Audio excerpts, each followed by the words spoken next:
This is the 217 Recovery Podcast with Corey Winfield. I'm not good at putting things together is my point. And I look at that like, well, I'm going to need the whole month of March to put my desk together. And co-host Marney Winfield. What they have to, air quotes, judge you by are things that might not necessarily reflect exactly who you are. It is the 24th of March. Corey Winfield still putting desks together. Marney Winfield here. And how many desks have you put together this March? 2. It's not bad. Yeah. It's not bad at all. It's not, that's not a normal amount of desks I do monthly. No, it's not. No. But you're getting good at it because then you got to put a baby crib together. Yeah. So that was kind of nice to kind of have a couple desks under your belt when you go into the baby stuff. Now the baby stroller / baby car seat. That was on you. Oh my God. And it's cute that they don't come with instructions. I love it. Like they have a really bad picture of this goes here and this goes, but it doesn't really tell you much about anything. They have a very pretty insert that gives you a link to the video to watch somebody else put it together. Oh, I didn't even see that. Oh, I came across that when I was looking for the how to register your stroller thing. Oh, yeah. I look for pictures. I'm a picture guy. So I wasn't looking for links or anything like that. Or maybe something that you could scan. I was looking for that, like QR code, but I didn't see that. That'd have been too easy. I swear, whoever did it, they do it on purpose. They're preparing you for the frustrations of being a parent. Yeah, I think so. I think they're trying to get us ready. Like, dude, you think this is hard? And then like, just wait. We went to the hospital for our visit to like look around and stuff. Tour. Yeah, that was fun a little bit. And when we went there, she gave us this thing and said, hey, the fire department will come out and hook up your fire detectors, smoke alarms, whatever, smoke detectors, fire alarm, whatever. And I thought, that's great. So we had them come out, and they came out yesterday, and I thought, man, let's just have them look at the car seat while they're here, because they just do this program where they'll install your car seat and make sure it's done right and kind of show you how to do it. Mm-hmm. And the car seat we have is kind of slick because you can buy bases. Like you can have a base in your car, and I'll have a base in my car. And right. Hey, there you go. Some of them don't come with other bases, so it's kind of a pain in the ass. So we got this one. So like I said, it's kind of slick. Fire guys came out, and they're like, yep, we got a program for that, but we don't do that. You got to be trained in that. And I figured they'd say that, but I was hoping that they wouldn't. Well, here's the thing. They were 2 very, very nice, looked pretty young for, I mean, I don't know, like in terms of how old people are that when they first join the, what do they call it? Fire department? Yeah. Okay, so anyway, they were younger gentlemen, and obviously were very knowledgeable about the detectors, and that's the whole idea, is that this was an inspection to make sure we were up to code with fire safety, and the alarms were up to date, and they'll check those, if it was hardwired versus battery. Anyway, they had all that down pat. But he was very transparent about the fact that they don't mess around with the whole car seat inspection thing, that it's like an 8-week course that they have to go through to go through to be able to inspect people's car seats. It shouldn't even be that hard. And he said 96% of people install them wrong. I'm surprised that you're saying that, considering what you went through. No, but I mean, it doesn't have to be that hard. We go to the moon, apparently. You know, we send little things to different planets like Mars, and we can land it on Mars, but we can't make a child safety seat that's just pretty simple to put in and very effective. Maybe they have to learn about different brands. Are scientists working too hard to cure cancer, maybe? I mean, like, what's going on? Like, why is it so hard? Well, I would rather have them spend a lot of time and be knowledgeable about that than other things. I think it's good. I'm not going to dispute their training time. Heck, man. I'm just saying, it shouldn't be that hard. It shouldn't. And if I ran the world, it wouldn't. What, you would have them learn less about how to install car seats safely or double check things? No, I would make it simple. Like, You put this through here. I think sometimes click there's it. stuff that you just maybe don't. There's stuff That's about what's it up, that you you know don't what I'm know saying? that they need to know. Just seriously, just take the belt, put it through there, you click it in. Done. That's how easy Says it the needs to man be. that spent literally 3.5 hours on trying to figure out how to put a stroller together the other day. It was 2. 2. And I took breaks in between, frustration breaks. So maybe there's more to it. Maybe there's more to it, but it doesn't have to be. It should be easier. Like, make it easier for people. That's all I'm saying. And you know what? No, I'm not even going to go there. You're going to be like, hey, if you want to learn to be a lifeguard, it only needs to be like 10-minute course. You really don't need to learn like mouth to mouth anymore. You really don't need to learn all that much. Just, put up signs. You know how to be able to read and write to put up signs so they don't swim in dangerous areas. You got a phone, right, bro? Call 911. They need to know, you need to be able to paint numbers on pools. Yeah, bro. So people know how That's deep the deep it is. end. And hey, then, little dude, don't run and then over that's there. about it. Yeah, and then you should be able to be like, they just make it so hard. I don't Says think they Corey make that Winfield. hard. I don't even know about that. I don't know anything about lifeguard stuff, so maybe it is, maybe it's not. Anyway, they didn't. And they said there's a number to call, blah, so we'll call that number, get it figured out. But that'll be fun. Yeah. Like all this pre-baby stuff. I think it's a lot of fun. And of course, if you're just tuning in, this is the 217 Recovery Podcast. Marnie and I both are in recovery. I have 5 years and some change. Marnie's got about 4.5 years. Mm-hmm. So we've been holding it down, but this is the longest we've ever had. Yeah. And we got married, and now we're having our first child. Yes. So it's kind of a big deal. And this whole new life thing is working out pretty well. This life in recovery is going great. It is. It's amazing. Not every day is wonderful. There are some frustrations in there with this and that and whatever, but man, it's so much better than the days that we used to have. And you were saying before the fire people came over, and you were saying like the emergency response, like this is the first time you're not like worried or like having to hide stuff or, just like it was weird for you. Right. Well, I mean, I guess in my job, I've interacted with like the police and fire department and healthcare work, like, first responders and whatever, and not been on the receiving end of their services. But those days, it is one of those reflection times where you're like, those days are really over and they're coming to my home. Like, yeah, there were times where I'd be like, I wonder how many times, if like back in the day when I I can't tell you how many times the ambulance came to get me to take me to the hospital, going through DTs or seizures or whatever. It's like, I know you. We've been here before, So this is, and I changed everything about my life when I got sober this time. And so that's not one of the things on my plate. Not saying that the people who did get sober in the town that they used in it, they might come across that, and that is what it is, and they should be proud of you. Like, hey, I remember you're doing well. Like, this is a whole different scenario that I'm seeing you in. This is wonderful, but it's still like it was that weird little tiny flutter of like anxiety / like, I feel like I'm supposed to be doing something knowing that like first responders are coming into my home. And the answer is no, everything's good. It's all chill. It's just different, I guess it's still setting in after this amount of sobriety, but I don't feel 100% with the fire alarm or the smoke detectors.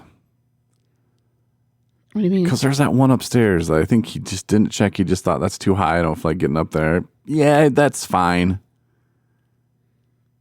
Kind of. You think it's like out of I don't know. expired? Because the other ones were hardwired. Because I thought they were just going to come in here and replace them and be on their way. No, he's like, you're going to need 2 more of those and one downstairs, yeah, because they one were upstairs. from 2000. But I thought they were 20 years just old. give them to us. Oh, no. And put them in for us. No, they just inspect them. And No, and he's like, you might need a fire extinguisher. I was like, yeah, probably want to get one of those too. Do you have one? And I'm like, I don't think so. We don't burn our house down. So probably might want to get one. That's what we got you for, is wishes. You did ask that. How far away? Yeah, I was like, how far away are you? No, you were like, how did you ask it? I don't think I was in the room when you asked. I don't know. Like, who responds to us, or like who services, like what fire department? Yeah, I asked. That's why I asked how far away they were. Yeah. Where's the other ones? Like, who's like, closest? why? He's like, yes, we're actually in a pretty good area for that. Yeah. There'll be a couple, 3 different ones coming from different places that are not too far.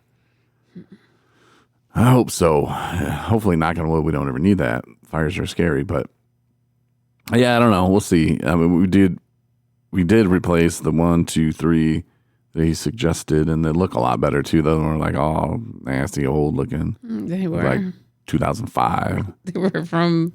Yeah, they were really old. Mm-hmm. So, if you all are thinking about checking your own, fire detector or smoke detectors, they should just unclip. You just twist them off, and there's an expiration date on there. Mm-hmm. Or call your local fire department, and they'll swing by. Mm-hmm. They had a good time. You could tell they loved doing it. Yeah. Walking to people's houses with their shoes on, snow tracking all over. It was good for them. Appreciated it. Anyway, I appreciated it. I really did. So thank you guys. And speaking of having that feeling of like, oh no, and you said that you would be in a much different place if those same people were to come over to talk to you, the ones that had taken you to the hospital so many times, or you had a seizure. Mm-hmm. And then today you'd be like, well, I'm in recovery. Like I'm doing great. I mean, you wear shirts to the store that say 217 recovery on them. Mm-hmm. Someone asks you if you're in recovery, you say, yeah. Mm-hmm. We're at that stage now, but there was a time, at least in my life, and I'm assuming yours, where you felt ashamed of trying to be in recovery. I'm using air quotes, or, on that path, and you might have that then still, Jesus, please let me talk today. Amen. So that was just a short prayer. I don't even know what I was talking about now. Jesus. There was a time. He just made me go blank. There was a time. Okay. Where we would have been embarrassed to say we were in recovery, and we would have came out and probably said, hi, I'm Corey, I'm an alcoholic. Like we would have still used those terms that, to me, it doesn't motivate me to be a better person. It says I'm in the past. Like those terms for me aren't good. Anyway, my point here is I was listening to 1310 The Ticket. And that's my favorite radio station out of Dallas. And they were at some golf expo. And my hero, Gordon Keith, was out, and he takes the wireless and he starts asking people questions. And they're talking to this one lady, and where I'm going to play it from is they're talking to her about some surgery she had on her knee, and she compares it to pregnancy. Is why I'm playing it for you, just because, you're pregnant. Mm-hmm. You're going to have a baby soon. And then he talks to another woman, and I want you to just listen, okay? Because I want to get your take on something. Okay. That's it. That's the whole story. I broke my knee. Well, how? I fell. Isn't that a cool story? Where did you fall? Like, were you drunk? No.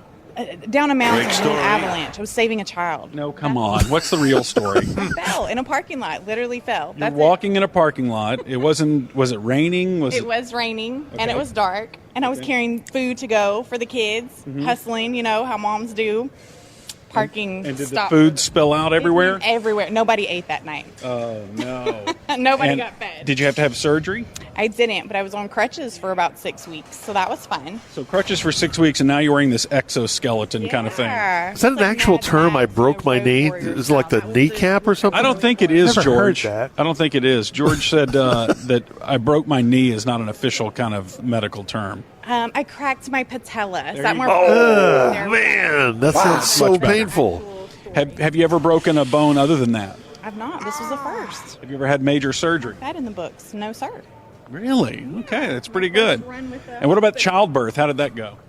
It was more excruciating than the knee, but it's a close tie. Meds? But you didn't go cesarean, right? No, I did not. Not been sliced. Okay. Okay. All right. Well, thank you. She's about done with you. But we're good. I Thank you. appreciate it. All right. Okay. That's your cue. The interview's over when she says, okay. Okay. All right. Enough of you. She didn't want to take any follow-up questions on the vaginal birth thing. You know, they say vaginal birth is very important, Giorgio, because the baby gets some bacteria from the mother's vag Oh, really? that is helpful. Yeah. Tell that to your next guest. Yeah, they have Okay. a stronger immune system. That's right. Okay. Very good. Let's talk to this lady right here. What you doing, ma'am? Got to tell I her. am hanging a sign for the Gaylord Golf Mecca, just setting up our booth. Oh, good, good. What's your name? My name's Christy Walcott. And Christy, where are you from? Up north, Wisconsin somewhere? I'm from Gaylord, Michigan. Oh, Michigan. Oh. Okay, I thought I detected a little bit of an accent. Now tell me about this tattoo you have on your arm here. I'm not here to talk about tattoos. I know you're not, but I I'm here am. to talk about golf. Okay, let's talk about the tattoo, though. It's a phoenix Okay. and a dragonfly. And what does that signify? Well, a phoenix signifies rising from the ashes. It's a powerful tattoo. And why did you get it? Like, what made you choose that? Because it's, you know, it's very important to choose wisely when you go for a tattoo design. I agree 100%. I chose it because I think we've all been through different parts of our life that were more difficult than others, and you find a way to overcome that. Way to go. And this is a reminder of that part of my life. And what would you say that specifically represents overcoming? Oh, I'm not going to say. Oh really? Boy, Did you he's something fishing. bad? Gosh. just life. Life happens, so yeah. Well, what would you say is the best thing to happen in your life? The best thing to happen in my life? Oh boy, that's a big question. Other than talking to me right now. Talking to you has been Yeah, fantastic. it's been wonderful, hasn't it? A lot of chemistry. That's basically that's at least number 2 at this point.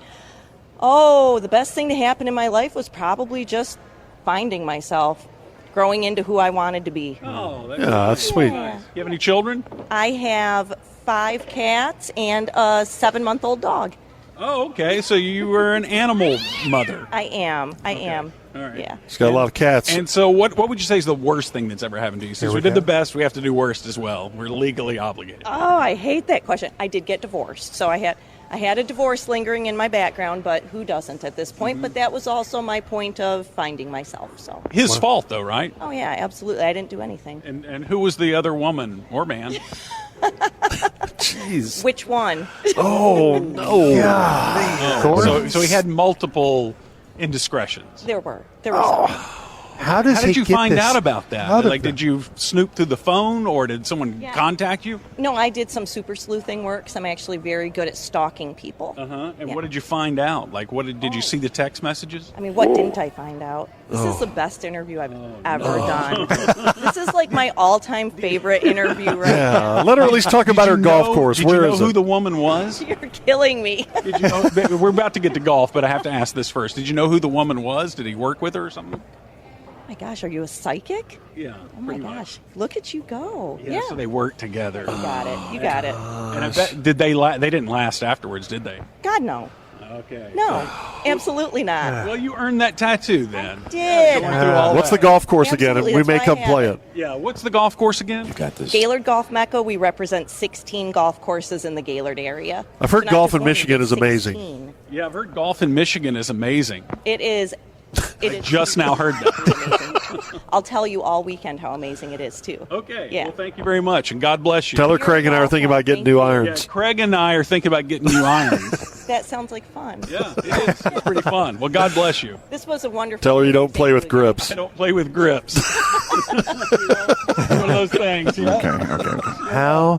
All right. So when I was hearing that, I was like, wait, what? And at first, when she started talking, I was like, sounds like she's from Michigan. Then she said Gaylord, which is Gaylord.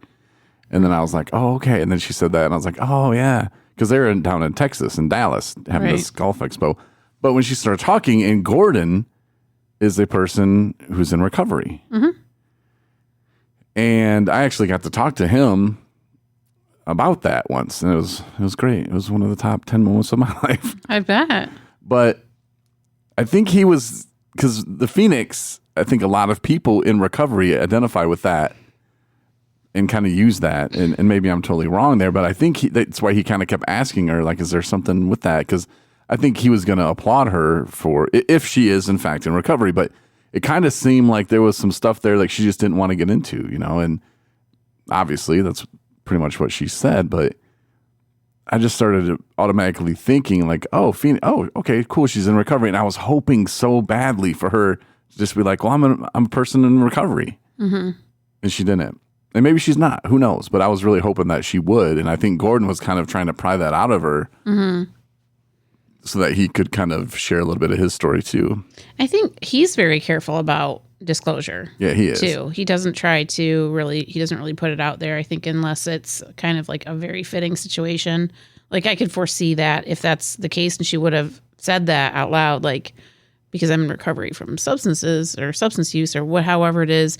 I think lots of times, especially when it's this, like she's on, radio, right? Mm-hmm. It's like, we know kind of we don't know how things are going to be received by people until we get a feel for who are we talking to, how much can I trust, you know what I mean? Like, how do I feel about these people, or how do I feel about where I'm at right now with this information?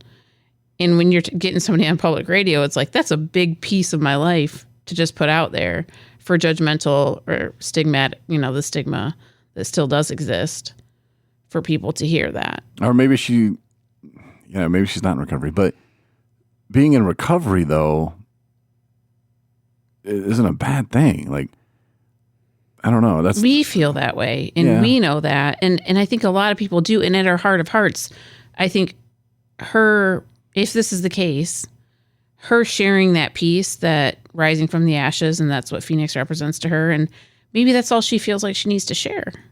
You know what I mean? That the other piece, the words, from what, isn't that important. It's that she's done it, and she's living a new life now, and that's the piece that's important to her. And so I think that's great. But it does circle back to the whole thing of like, why are we so fearful of saying those words? Why are we so fearful of saying? Because for me, and this is what I've kind of figured out of why at one point that was something that I held back from sharing, is because it's a pretty significant thing to overcome, right? Means that I'm not going to use the words that people call us because the language is bad, but the stigmatic kind of drunk and alky, junkie, all the bad words. It means that people might still look at you and maybe envision that you once were those things, and whatever their definition are in their head or out, however they picture somebody who uses substances or was in addiction, like they'll look at me and they'll just picture like me living under a bridge, or with like, haven't showered for weeks and, all strung out or passed out or whatever it is, opposed to where I am now. Yeah, and I could see, and again, we have no idea. I've never met that woman, I don't think. I'm horrible with names, but I don't know if she's in recovery or not. We have no idea. All we know is that she said that she, came back from the ashes. Rose from the ashes. Yeah. So that's all we really know. Maybe she's not in recovery. Who knows? But if she worried about, because she sounded like she had a pretty nice job. They worked 16 different golf courses or whatever. Mm-hmm. That, and you're on the radio doing an interview, maybe your employer would have been like, whoa, don't need to, air your personal laundry on the radio in Dallas, Texas, while we're doing this. So, maybe we should go there and do some recovery-friendly workforce training. Yeah. And what she chooses to share. And there are people in recovery that are like, no, I'd rather not tell anybody. And that's cool too. I'm not saying, even if she is in recovery and didn't want to share that, that's her, man. I'm cool with whatever. But I was just hoping that she would say something. And I think Gordon was kind of hoping that. That's how I know. Kind of picked up on his vibe. And that's kind of the stuff that I would have done. Well, and the other thing too is because, staying sober, like long-term sobriety, is really hard to get to. And so for me, I had a hard time saying it out like I do now and identifying with it as I do now, because in early recovery, I had tried and failed so many times that I was like, who am I? Who do I think I am to be able to have an interaction with another human being and tell them with a confidence that I didn't have for a long time either, to say I'm a person in recovery from substance use disorder. Because for me, I was like, I know that to be true today, but I didn't know what was going to happen tomorrow or the day after that. And so until I kind of found that internal confidence, I think that's when the words kind of came to me, and I could say it with sincerity and with passion and with, knowing that I was being true to myself by saying that is who I am today. Before it was like, that's who I am for like this minute, but I don't know. Yeah. And then that's how it was for me. And so I just skipped over that part because of my failures. I don't think I ever said I was in recovery until this last time, until I got out of that last treatment center. That's when I started changing it from, I'm an alcoholic to I'm a person in recovery. And that for me was a huge difference. And it made a huge impression on how I thought about myself. I wasn't Corey the alcoholic. I was Corey the person in recovery, and the person who had goals and dreams and who wanted to meet a woman and get married and have a child. And I didn't want to buy a house, but I listened to you. And, but it changed everything. Just a simple how you view yourself with words that you say about yourself. I say this a lot. I don't wake up every bed or Lord, it's not funny. Let me talk. I don't wake up every morning, jump out of bed and say, I'm going to be an asshole. Well, maybe sometimes I do. I'm going to be an asshole today. Or I'm going to just be, I don't know, I'm a piece of shit. Yeah, I'm going to go do pieces of shit stuff. I don't ever say that. I roll out of bed and go, well, I got some stuff I got to do today, and let's get them done. And I don't accomplish all of them every day, but I at least put a dent in it, at least move forward with it, and I just think more people could maybe benefit from changing that kind of thinking and that kind of wording. And of course, that was one of the first things I took too, was recovery ambassador training, to teaches you, how to frame it in your mind and how you want others to frame it, or how you want others to talk about it. And I think it's a piece of like, it's an affirmation, it's kind of identifying with that and saying that's who I am today. So it is like, it's for me, saying it out loud is part of my sobriety. It's part of my like recovery journey, because I'm reminding myself like, this is what I've committed to, and this is who I am today. And yeah, it does take a lot of work and upkeep, right? Not nearly as much as it did when I was first getting sober, right. But it still is something that I have to do every day. To know, like, I could so easily slip back into that. And so me saying I'm a person in recovery is me identifying and confirming and solidifying with my own self, not just the person I'm talking to, but that's who I am today. And it's who I strive to remain to be. And, and it feels good. I agree. It does feel good. It does. So this weekend, we also watched a movie. And it's been a minute since we reviewed a movie. It has been. It felt like it. Feels like it. Oh. You sure you can review a movie you didn't really watch? Watched. Oh, no. Oh, God. Yeah, let's do 2 movies. Oh, no, we don't have to. Nope. That's okay. I didn't even.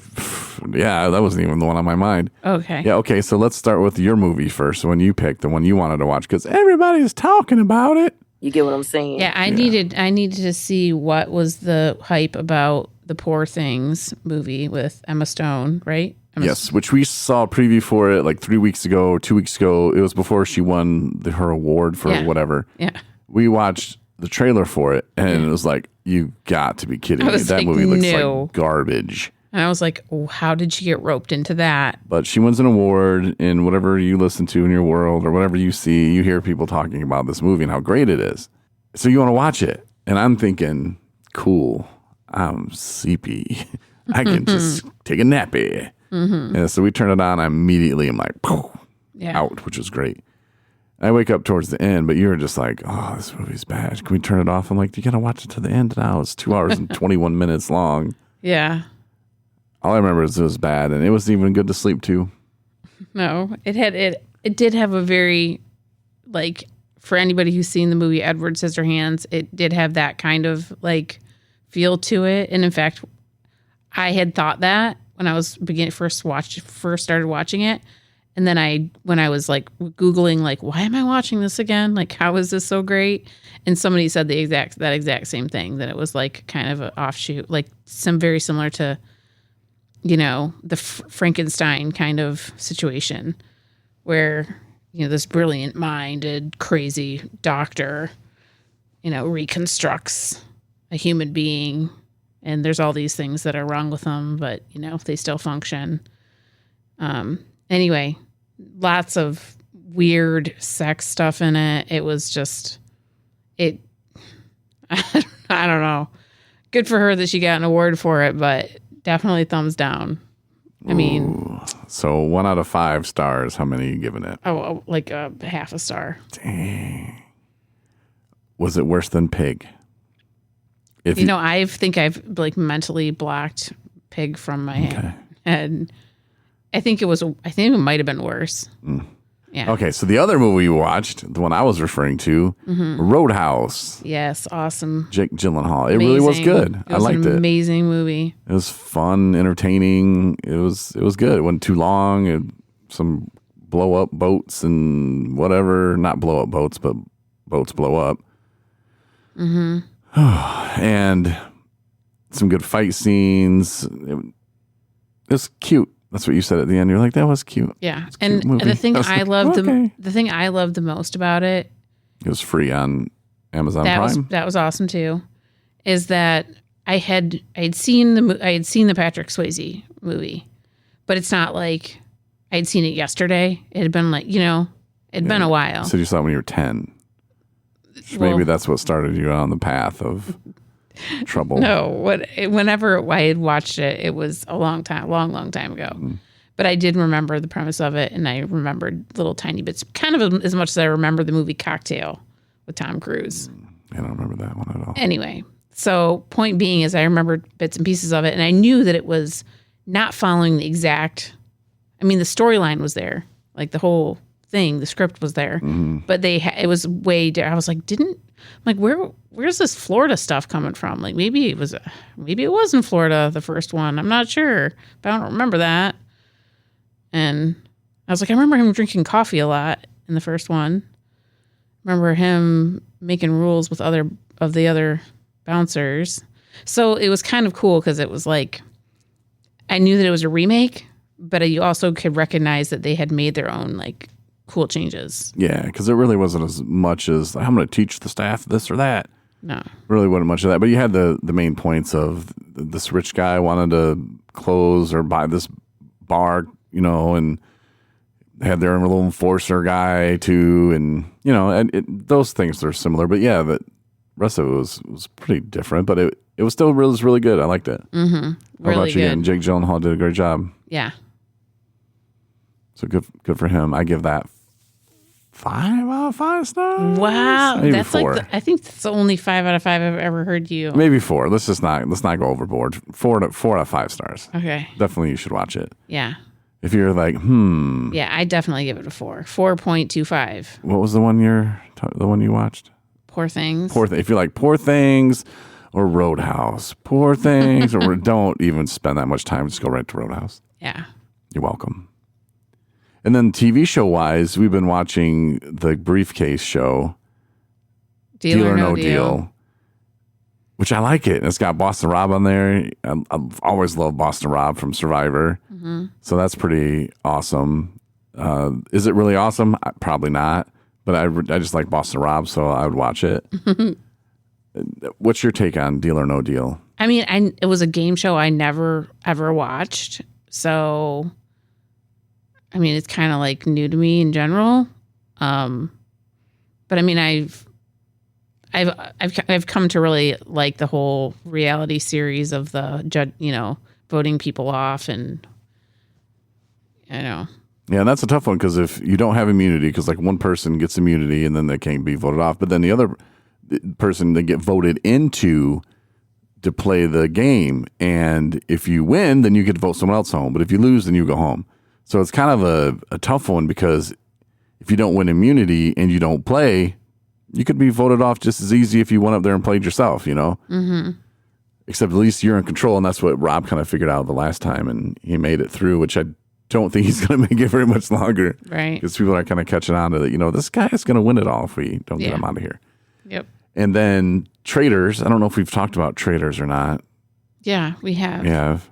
But now, like, we're so traitored up, we got to watch the UK version.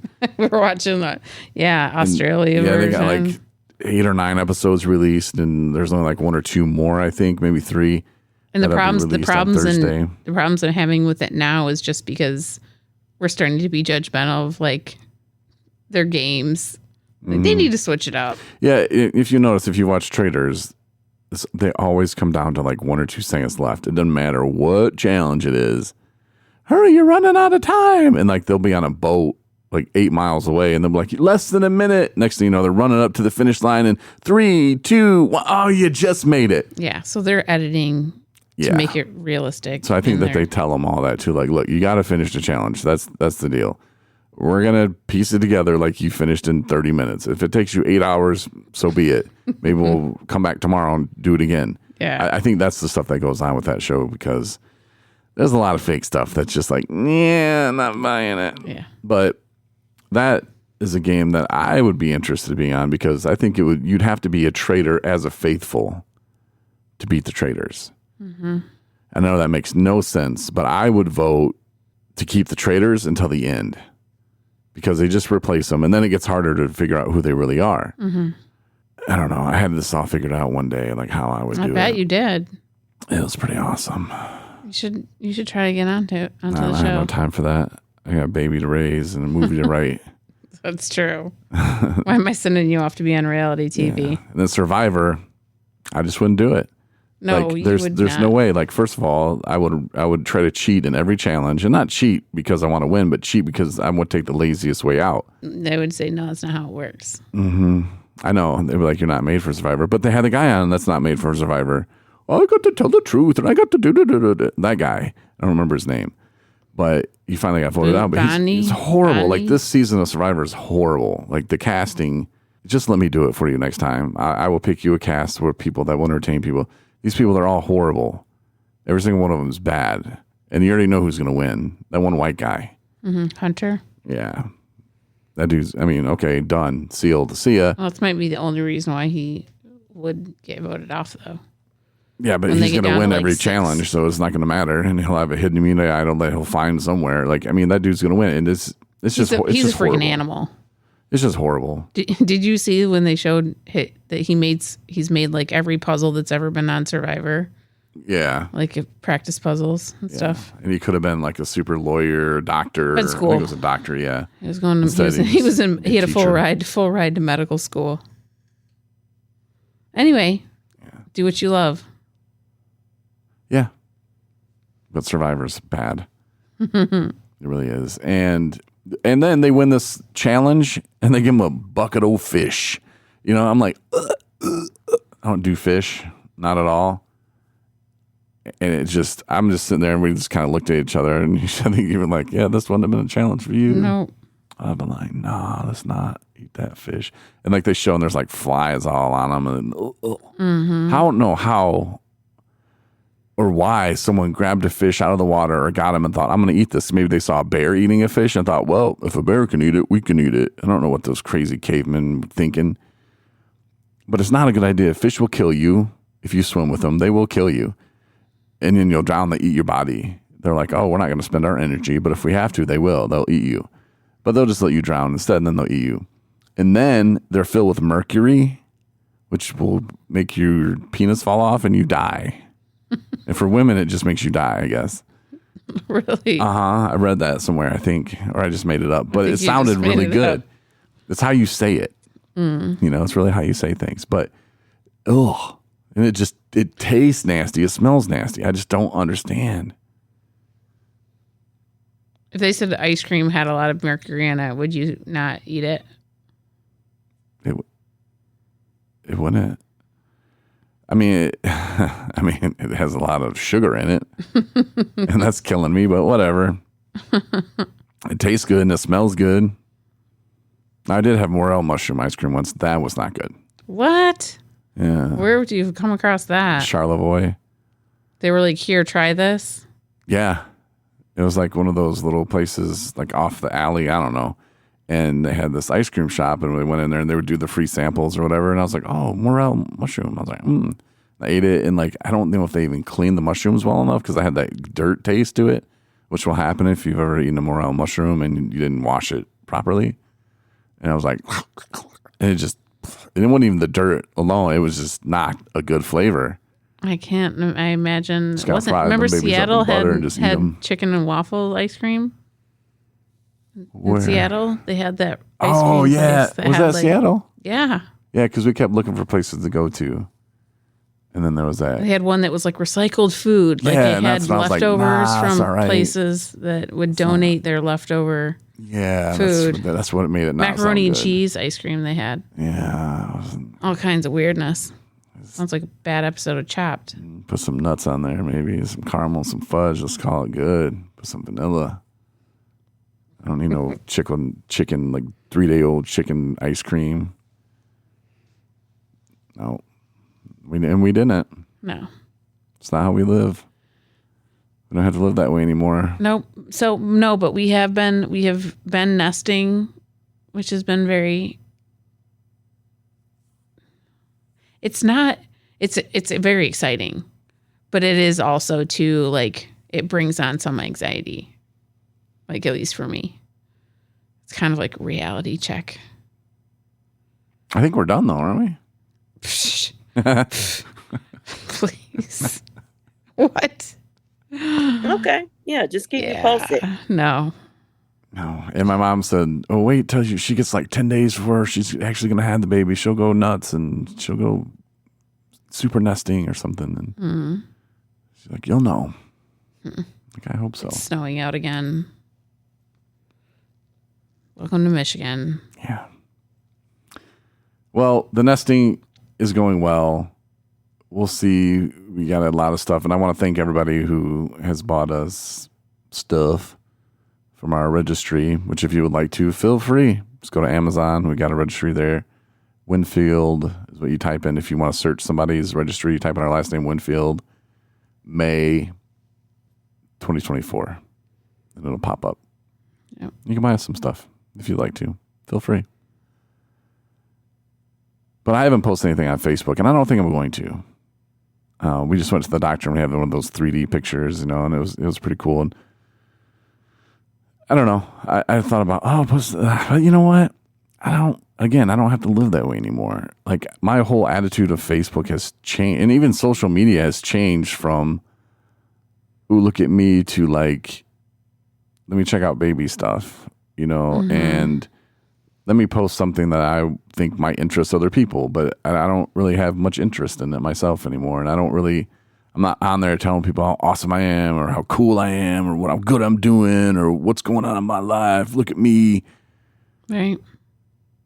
I just don't, and I don't know, and I know there are people out there that are like, oh man, I wish I would have known. Yeah. Because there are people I am close with on Facebook that I just don't talk to anymore. But I don't know. Maybe things, when there's some milestones, like after he's born, we will do that, but not right now. Maybe the baby belly photo. I don't know. Maybe. But at least I can do it at a time of my choosing. I don't feel like I have to like, ooh, post this. Yeah. I think the last time I felt like that was when I got my 5-year coin. And then I kind of was like, oh, yeah, I got to post this. But there's a lot of people out there that don't like the fact that I have 5 years clean. So maybe I did that to them. I don't know. But just saying. It's a good way to live life. Yeah. And I think recovery has a lot to do with that. And how we live our lives today, I think, has a lot to do with that. Well, it's about being humble, too. It's like saying, like, all these things are happening in my life, and I'm grateful, and I work hard for them, and I'm supported by other amazing people outside of who clicks on thumbs up, thumbs down, or emojis. And I will do that regardless. Right. You know, I don't need, you know, outside people to, it wouldn't matter. It wouldn't matter if people were thumbs up or thumbs down. I'm still going to be doing what I'm doing, you know, to maintain my sobriety and work towards good things in my life. And there's nothing wrong with people if they want to promote their life and how great they're doing it. People can do whatever they want. And like there was a person who recently bought a new home, and they had the little family out on the front step. It was so kind of cheesy, but I'm just like, okay. And I was like, we didn't post no pictures of our house when we bought it. And then I started thinking about it. I'm like, well, if I would have done that, I would have had to like post a picture of the bank's letter when they took it back. You know, like, here's my first home in Arkansas, and here's the letter of them taking it back, and here's the other home. You know, like, everybody wants to share the good, you know, but I feel like you have to share some of the bad with it too. Sure. Like, that's how I felt, and I just kind of chuckled and moved on. But I don't know. That's just what I thought about. I was like, yeah, like, that'd have been cool. Like, hey, yeah. I mean, we talked about it on the podcast, but that's a little different, I think. Mm-hmm. You know, and good things do happen to us, and we do talk about that. So I guess there's a way that we do share that, but we want to share that as hope and inspiration for other people who are out there struggling or thinking, oh, I only got a year, I only got 2 years, you know. Sure. Keep it going. You know, the good things, they keep happening, and it will blow your mind in 3 years where you're going to be. Yeah. You won't even, there's no way you could even imagine it's going to be so awesome. And you're like, what? Yup, promise. Yeah. That's fact. So hang in there, keep it up, and just keep counting your blessings. And like Marney said, you know, just stay humble. Just be very appreciative of what you do have. Yeah. That's all I got today. That's all I got. Thank you guys so much for listening in. I hope you all had a great weekend. Hope you enjoyed the episode. And the lady in Dallas who's from Gaylord, she said Gaylord. She got it wrong. And then the movie reviews and the television reviews and the nesting talk. Yeah. And maybe we'll do another episode next Sunday. Thanks for listening to the 217 Recovery Podcast. Win a bunch of free shit from 217 Recovery. Go to the app or the website, 217recovery.com.